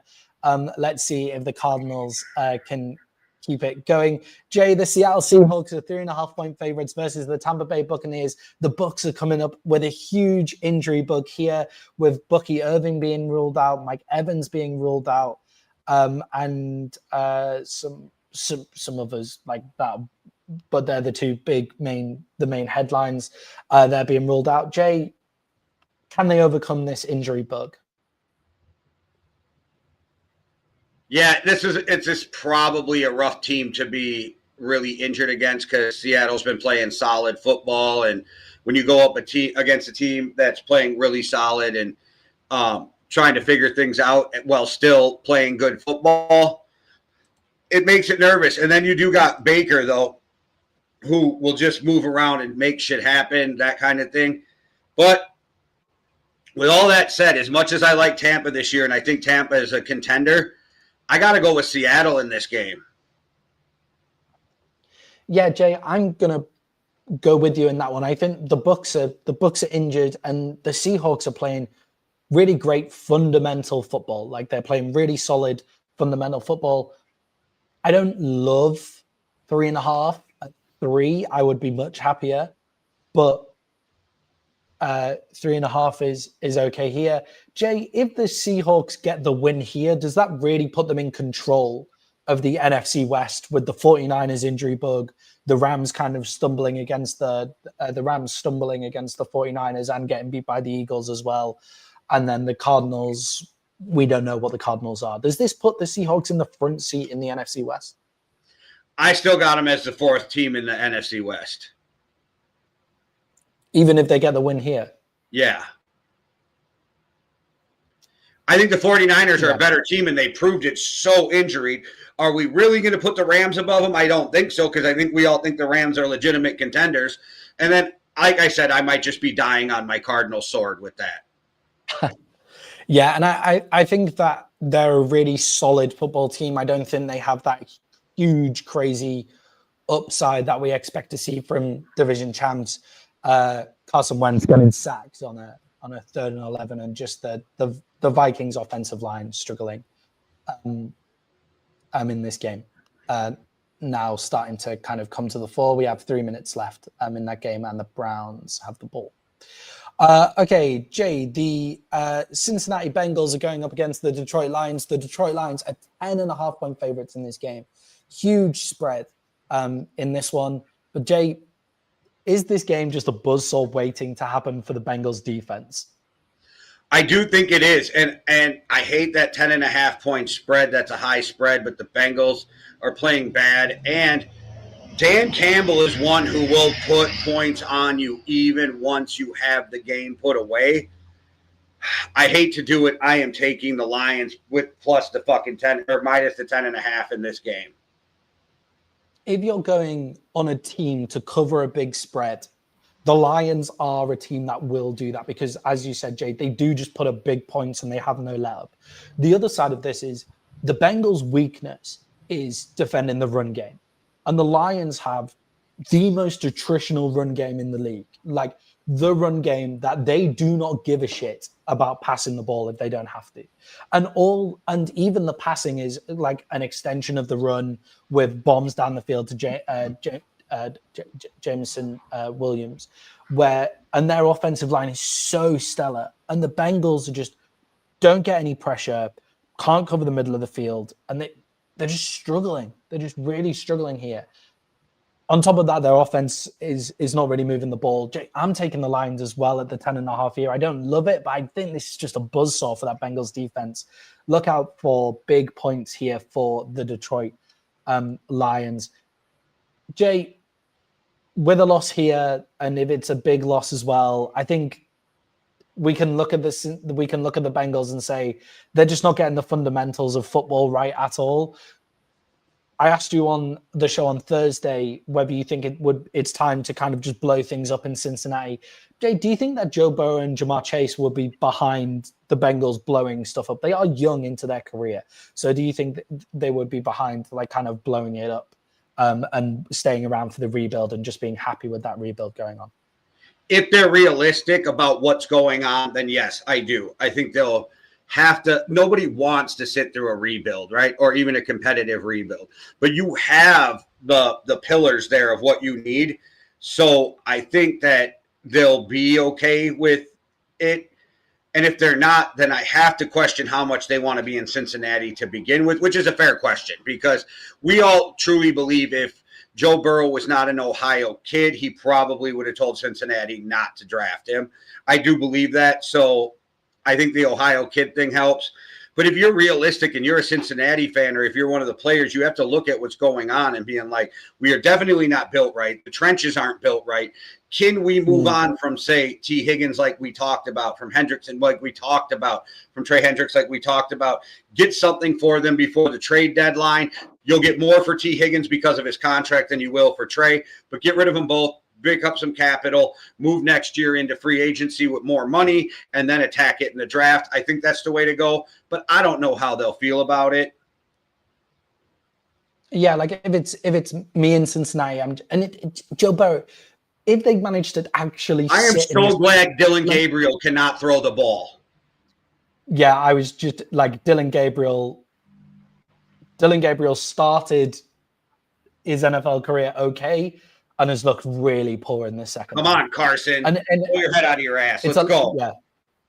And it's a real lack of accuracy from Dillion Gabriel in this second half as well. It's not bad decision making that rookies have.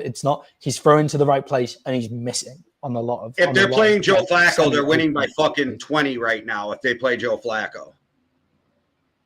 Yeah. Well, Joe Flacco has a propensity to throw an interception, but yes, I do agree.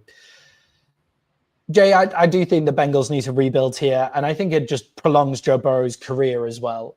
If they do that rebuild in Cincinnati, attack the offensive line in the same way that Denver attacked their offensive line with a load of free agent money, and you will be able to you'll be able to do this. I really think that that's what they need to do.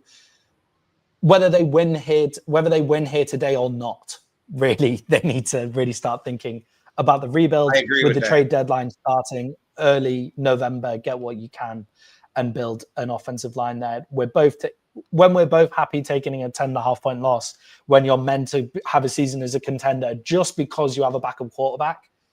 That's it. Like, you should really be thinking of the rebuild here. Jay, the Los Angeles Chargers are 2.5 point favorites against the Washington Commanders. Jaden Daniels has been cleared to return for the Commanders. Does that immediately turn them back into a dark horse contender for the NFC with Jaden Daniels coming back into the team? Yeah, for the season, but today, no McLaurin. There's some other receiver missing. That's a problem.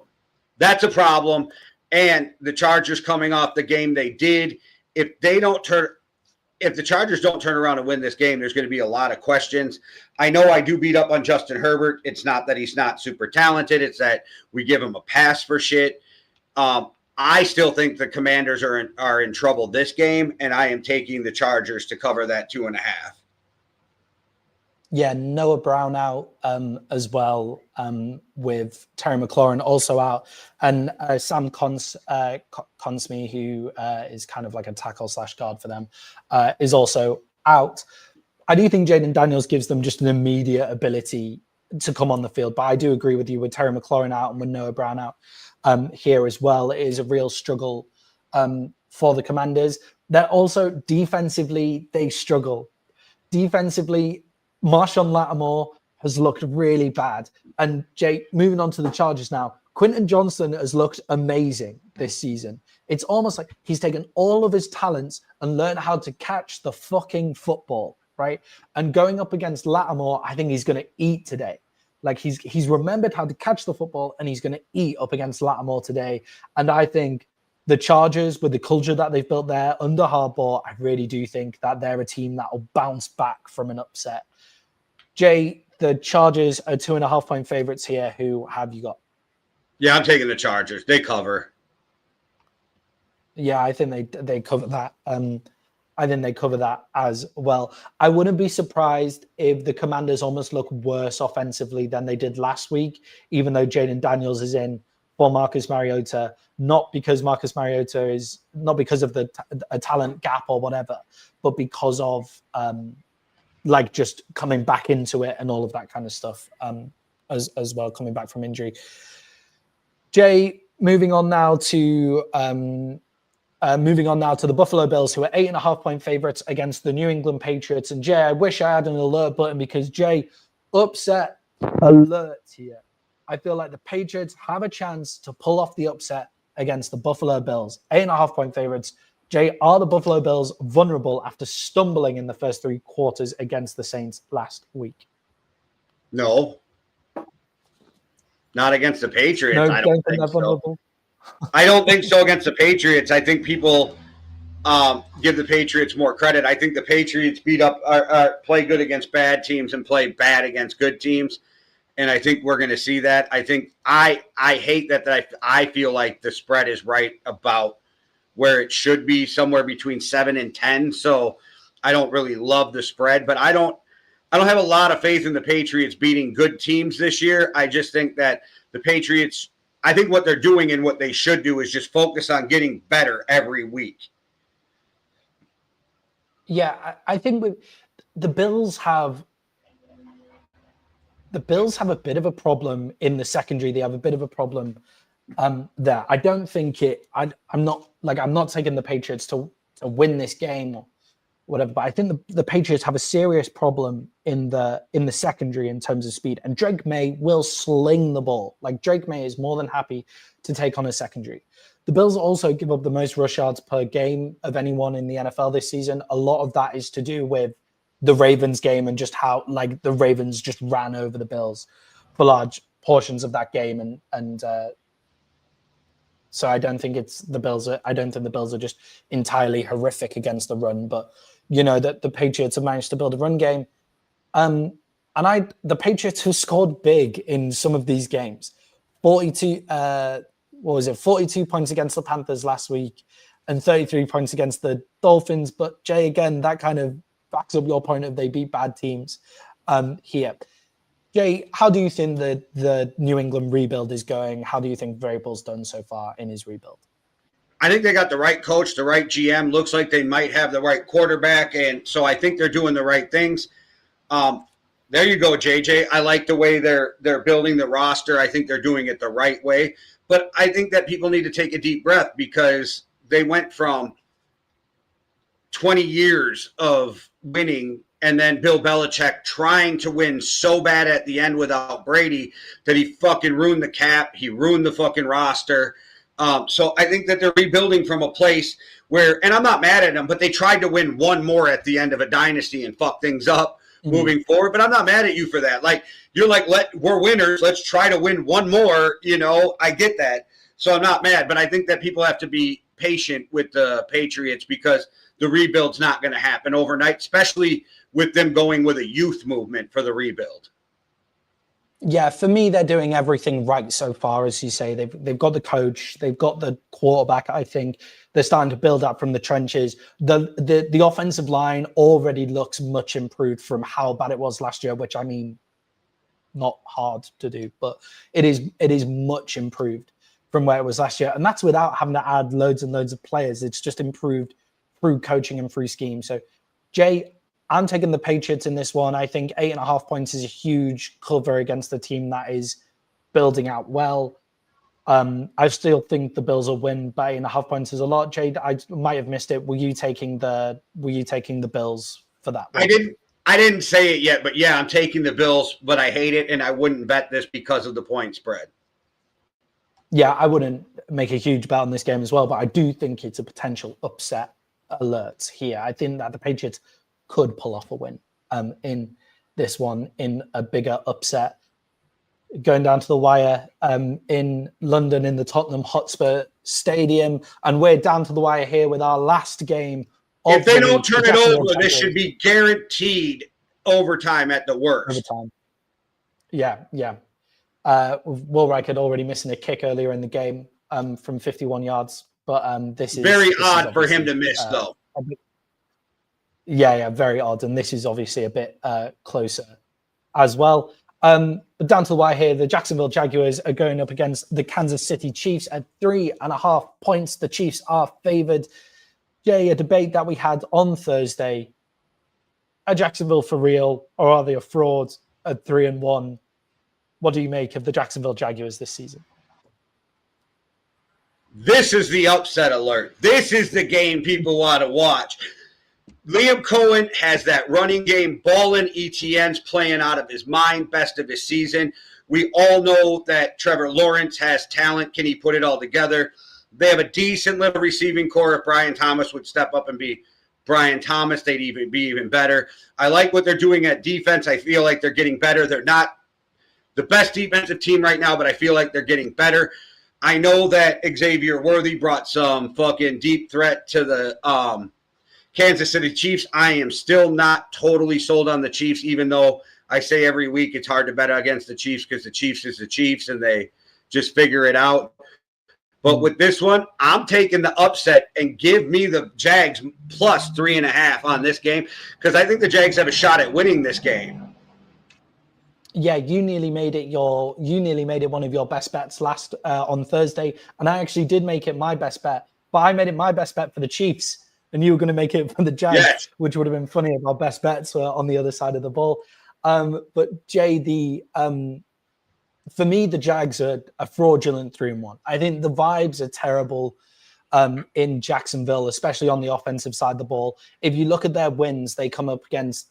They beat the Panthers on the first game of the season. They beat the Texans, who can't block for anything.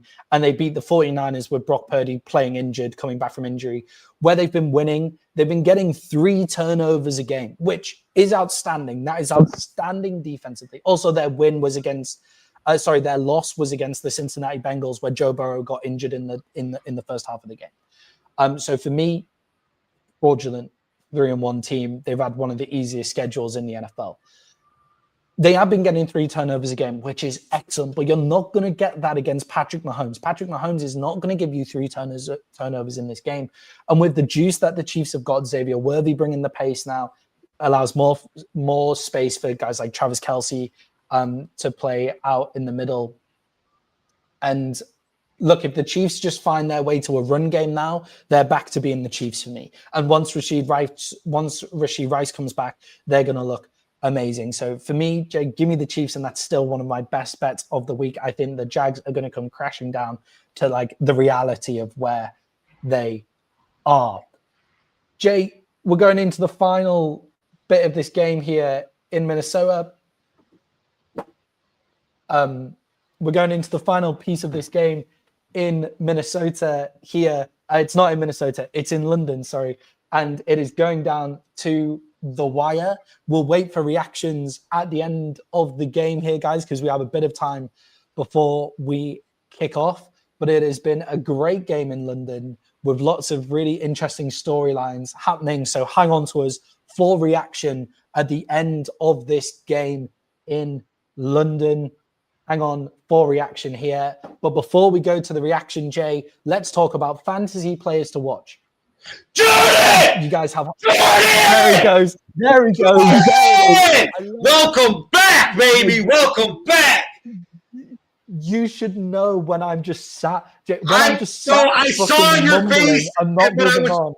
I didn't want to get excited because I saw your face, but I'm like, what if I'm misreading Maddie's face? It will be even more devastating if I let myself get excited right here. So I had to but I did watch your face and think to myself, did they get it? Because you kept, I could tell you weren't wanting to say something, but you had a smile on your face.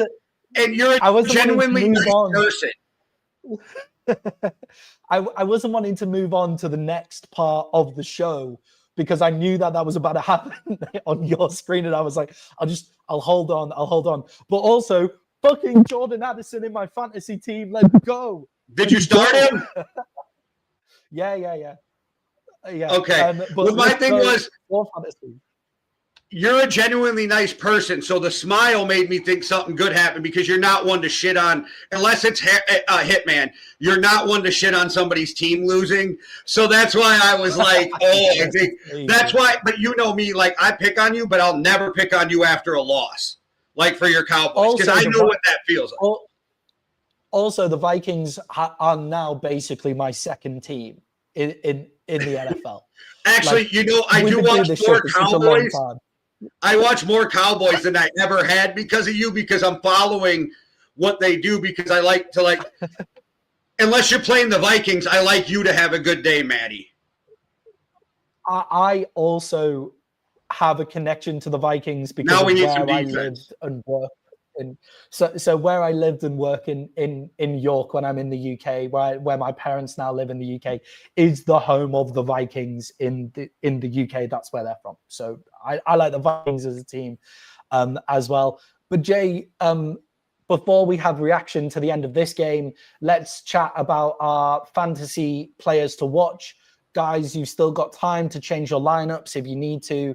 So, Jay, who are your fantasy players to watch this week? I have 2 starts and 2 sits, actually. I have 2 starts and a sit for this week. Okay, I had one and then 2 honorable mentions, so that works for me too. So nice. I'll start with my honorable mentions. Cam Scatteraboo, I think, is going to have a good game. I think that's a guy if you got him. And if he's not on your roster and he's in the waiver, go get him. I think George Pickens is another one that I would play if I had him because I think he's going to have a good game. But my starter for the week is Amarian Hampton for the Chargers. I think that's a good start this week, and I think that's a guy that I will pick for my starter of the week or whatever you want, a fantasy player to watch. I can't stomach this end of the game shit. Sorry. Do you want me to just tell you what happens? Is it over? I think it's over. Oh no, maybe it's not over. Oh, there's another player. Has there been a untimed down? Is that what it is? There's a lot of stuff. There's a lot of stuff. Did the Vikings just lose? No, not yet. So Dillion Gabriel has thrown a Hail Mary into the end zone, and the Vikings have intercepted it, but for some reason they've got to replay the play. Double, 2 penalties? No, I don't think so. I think someone might have called a timeout or something. They've got Minnesota's the only one with a timeout. Yeah, and Kevin O'Connell. I'm with you already. Kevin O'Connell's walking the sideline. Pissed. Yeah, Kevin O'Connell seems to have. Yeah, he is. They've put the 7 seconds on the clock. They've got to replay the down. Yeah, they've put the 7 seconds on the clock. They've got to replay the down. I gotta wait to find out what the fuck happened because I have the volume off. But at some point, I gotta figure out what happened. Too. All right. Yeah. Anyway, the Browns have got this as a Hail Mary attempt. Here.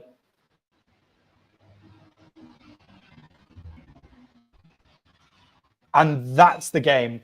The Browns try and go out to the flat and try and get out of bounds to have another closer attempt. They get tackled inbounds, and they run the clock with a second to play. The Vikings come away with a win. Jay, you've got the. Go on. I never want this to happen, but maybe the Vikings need to move to fucking London because they're undefeated in 5 games there. It's the Vikings were mainly undefeated in London. The actual Vikings themselves. London Bridge is falling down is about the Vikings going down London. So, like, clearly. Right. I don't think people understand, like, these old nursery rhymes, like Ring Around the Rosie. Like, I don't think they realize that Posey was killing motherfuckers and ashes, we all fall down. I don't think that people understand where these nursery rhymes come from. All these nursery rhymes that you guys sing, they're all old British folk tales that are about us being killed by Vikings. You know, that's basically it. Do you know the Muffin Man was a warning to children because on Drury Lane there was a guy, a baker, who was murdering children, but they couldn't prove it, so they warned the children to stay away from the baker. I thought that was about the Great Fire of London, but no. It is about the Drury Lane, which is the same story that Sweeney Todd is set on as well. But Jay, the Vikings come away with a win, and the fantasy players. Time out. I know this is football, but that's the Sweeney Todd story. Yeah. Because he's Never a barber. knew that. He's a barber, but she runs a pie shop downstairs, and it's the same. Story. But, yeah, I know the movie just never clicked. That okay. Yeah, same story. We'll move on to some reactions to the Vikings against the Browns. But Jay, my fantasy players to watch this week, I'll start off with a player to sit. I'm sitting Zay Flowers this week. I think the Ravens are gonna largely run the ball here, and the Texans have such a great pass defense. I think although they've still kept Zay Flowers at a predicted 13 points, even with Lamar Jackson out, I would sit Zay Flowers here in this game. And Jay, to start over him, I've gone for, you might not be surprised by this, but Eric Ayomana, the Tennessee Titans. I think he's going to go off this week. I think this is going to be his breakout week in fantasy football. And Jay, I was going to go for Trey Benson for my fantasy player for this week, but obviously he's now out injured. So to replace him, Michael Carter of the Arizona Cardinals of running back. I know it looks like DeMarcado is actually going to take the volume of the backs, but Michael Carter will be the player running the ball for the Arizona Cardinals. DeMarcado will be the player doing the passing game. The bell cow back for the Cardinals will be Eric DeMarcado. I like it. They're going up against the Titans. The reason I like it is because the reason I like it so much is that I wanted the Vikings to go after him when we were low on running backs. I was like, Carter is the perfect guy to bring in to be your third down back, that kind of guy. Go get him. So I like that. I like that call. Yeah, and I think that's a good, I'm going into this week with Bijan Robinson on a bye. Trey Benson's just got injured. Joe Burrow's injured, and Caleb Williams is on a bye. So I've got to play Trevor Lawrence and all of those kind of things. JJ McCarthy's injured. So I've been scouring the bottom of waiver wires for this week. And Eric Ayomana and Michael Carter are the two best that I can come up with. I'm also playing Duffy, the fellow Brit, this week. So good luck, Duffy, if you are watching. He had Jordan Mason in his team, and I had Jordan Addison. So don't know where we're at for that. But Jay, the Vikings come out 21-17 in a win in London. That's a great win with the amount of injuries that they have. What's your initial reaction from the Vikings' point of view on that game?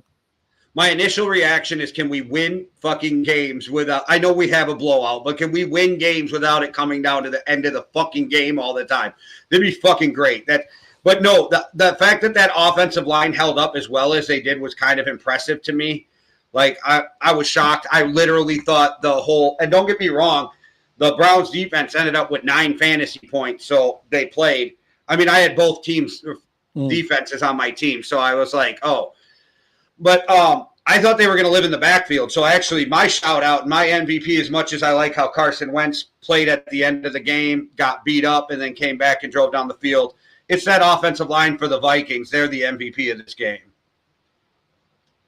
Yeah, and I tend to agree with you on that. I think going up against this defensive line, when you've got that many injuries, the Browns have got plenty of sacks. The Vikings have only scored 21 points there. And the Vikings only scored 21 points, and that took them to the end of the game. And the Vikings have a stellar offense in terms of the skill positions. And Justin Jefferson had a day. Was amazing in that game. 20 fantasy points. But being able to hold up on that side of the ball when you've got that many injuries is crazy. Jordan Addison, 15 fantasy points as well with that touchdown at the end of the game. So some serious pulling from the wide receivers of the Minnesota Vikings there. Jay, then on the other side of the ball, we have another story where the Browns defense has played really well. You hold the Vikings to 21 points, which I'm not saying you should be winning if you're giving up 21 points every time. But Dillion Gabriel, 19 attempts, 19 completions, 33 yards, 19 completions off 33, 190 yards, and 2 touchdowns.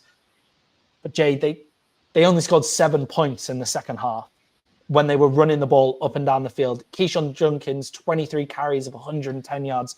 What do we make of the Browns offense there? And Kevin Stefanski maybe not having the greatest coaching game there. No, and I would say if you can hold an NFL team to 21 points, you should win the most of your games. This is the NFL, and it's the new NFL, right? It's not the NFL where even when you were young or when I was coming up, is like where you could play 3 yards in a cloud of dust running and then just play defense. You can't do that in the NFL anymore. So this is not on the Browns defense. Definitely, it's on the offense.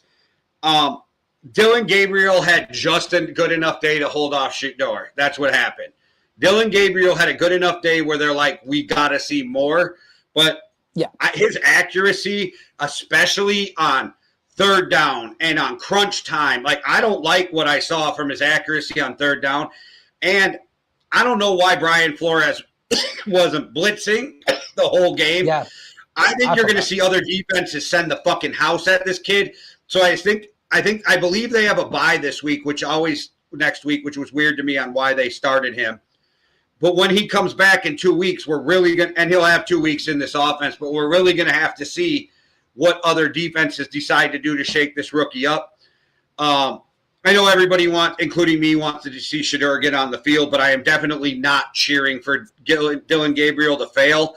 I just think inevitably that will happen because when you're 5'10", I think you have to have elite talent to make it in this league. Drew Brees at 6 foot had elite talent.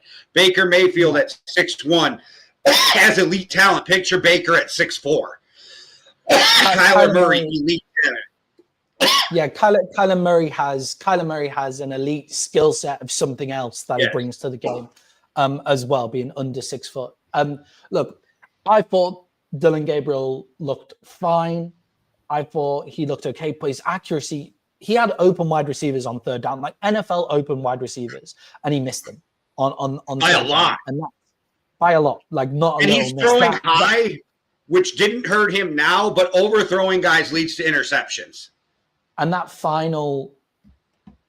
drive where they were able to ice the game, 3 minutes to go. And he misses on third down against Byron Murphy, and he ends up throwing it out of bounds. That's a really poor play there. Look, I think that Dillion Gabriel played well enough to maybe to say, yeah, I can play in this league. There was a few good throws there, but yeah, we definitely need to see more from him. Jay, great show. Another good one. For the people joining us after the Vikings, game is finished, we just have 9 minutes left. So I'm going to quickly run through our picks for the betting spreads one more time for people just joining us now. Me and Jay have both taken the Cowboys against the Jets at 1.5 favorites. We've also both taken the Giants against the Saints at +1.5. We've also both taken the Colts at -7, and we've both taken the Panthers at +1.5. I've taken the Broncos at +4.5. Eagles. Jay has taken the Eagles at -4.5. We've both taken the Ravens at +1.5. I've taken the Titans at +7.5, and Jay has taken the Cardinals in that game. We've both taken the Seahawks at -3.5. We've both taken the Lions at -10.5 there. We've both taken the Chargers at -2.5. I've taken the Patriots at +8.5, where Jay has taken the Bills in that game. And I've taken the Chiefs at -3.5, and Jay has taken the Jaguars at +3.5. Our best bets from Thursday, the Chiefs at -3.5, the Giants at +1.5, the Panthers at +1.5, as well as the Colts at -7, and the Cowboys at -2.5, now -1.5 in that game. Whew, got through. Another great show, Jay. Send us out as you always do. All right, everybody. Thanks for watching. I will post the parlay on the Yankee and the Brit Instagram and Facebook here in a couple minutes. So if you want to track it and follow along, you can do that. If it hits, Maddie and I will figure out what kind of giveaway. Definitely if the 8 hits, I don't know what the payouts are right now for the other. I'm trying to find it, and it's still being very cryptic. Oh, here we go. So if – well, that was stupid. We should have just went for the big one, Maddie. Because if 8 out of 8 hits, it's 400 and something. If the other ones hit, it's only like $60. So we'll figure out something moving forward. But if the big one hits, we will figure out how to the giveaway. Do the giveaway. Yeah, I'm sorry. I'm looking at my shit. But I will post all of that. We have 7 shows now. Hit the like and subscribe so you don't miss any of them. And thanks for watching. That was a rough game. You got to see behind the screens and me sweating out another Vikings win. And I actually had to behave myself, so that was hard. All right, guys. Thanks for watching. One world, one love. Deuces. Cheerio.